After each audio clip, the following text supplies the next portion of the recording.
یہ آقا کو جاننے والا فرمایا ہاں علی یہ قرآن کا ظاہر بھی جانتا ہے قرآن کا باطن بھی جانتا ہے. سبحان اللہ. یہ قرآن کا جو کل علم ہے وہ بسم اللہ الرحمن الرحیم میں ہے اور بسم اللہ الرحمن الرحیم کا کل علم با میں ہے اور با کا کل علم نقطے میں ہے اور وہ نقطہ میں علی شیر خدا توجہ رکھنی ہے.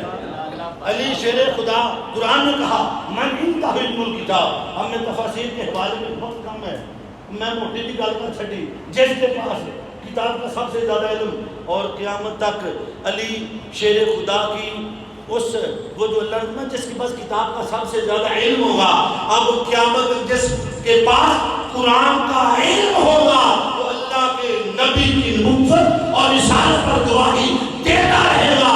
علی شیر خدا کے بعد جس کے گلے میں علی کی ولایت کا پٹا ہوگا وہ قیامت تک میرے مصطفیٰ کی رسالت کا گواہ ہے. جو علی کو نہیں مانتا وہ دی گواہی ہے. ایک بات عرض کر دوں یہ علی شیر خدا کا قرآن پڑھنا ہے جسم کا ایک بار قرآن پڑھے. ہم نے تفسیر روح البیان میں پڑھا کہ سیدنا عیسیٰ علیہ السلام ایک دن قبر کے قریب سے گزرے اندر سے رونے دھونے کی آوازیں آئیں عذاب ہو رہا ہے. آپ علماء سے یہ واقعہ سنتے ہیں جب واپس پلٹے تو عذاب ختم ہو چکا تھا خاموشی تھی. اس کی باری تعالیٰ ماجرا کیا ہے میں میرے پیغمبر اس قبر میں دفن ہونے والا شخص بڑا گناہگار سیاہکار تھا جب یہ مرا اس کی بیوی حاملہ تھی مرنے کے بعد اس کے بچے کو جنم دیا. آج اس بچے نے مدرسہ میں جا کر بسم اللہ الرحمن الرحیم پڑھا ہے. میرے ہم کو گوارا نہ ہوا اس کا بیٹا میرا نام لے میں اس پہ عذاب کرتا پھروں.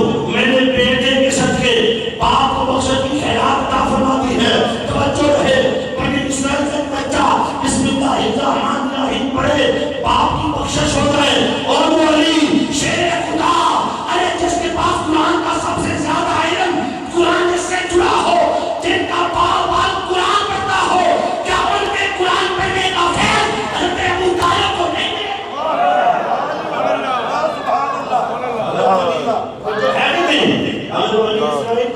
بخشا جا سکتا ہے تو علی شیر خدا جن کا بال قرآن پڑھے کیا اس کا فیض آپ کے باپ ابو طالب کو نہیں ملے گا؟ ملے گا. ہم کیا کر رہے ہیں علی شیر خدا کی محبت کو گھچا رہے ہیں. ہم نے دوسروں کے خاطر یہ ضرورت تھی دور کی ڈاکٹر محمد طاہر قادری نے اسی لیے السیف الجلیل اعلیٰ منکر ولایت علی آپ کی 1000 کتابوں میں ایسا سخت نام ہی نہیں ہے صرف ایک حدیث 56 طرق سے ایک حدیث صحیح بخاری صحیح مسلم ترمذی نسائی صحیح ستہ میں اور باقی ساری جمع کر کے کتاب لکھی السیف الجلیل اعلیٰ منکر ولایت علی. جو علی کی ولایت کا انکار کرے یہ میری کتاب چمکتی ہوئی تلوار ہے اس کا سر قلم اس ایک حدیث پر پوری کتاب کی تشکیل دے دی. اور آج ہم وہ جشن غدیر خم منا رہے ہیں. آئیے اب ذرا میں آپ کو کچھ احادیث بسم اللہ میں صدقے جامع بیٹھا بسم اللہ الرحمن الرحیم آئیے اب سنیں.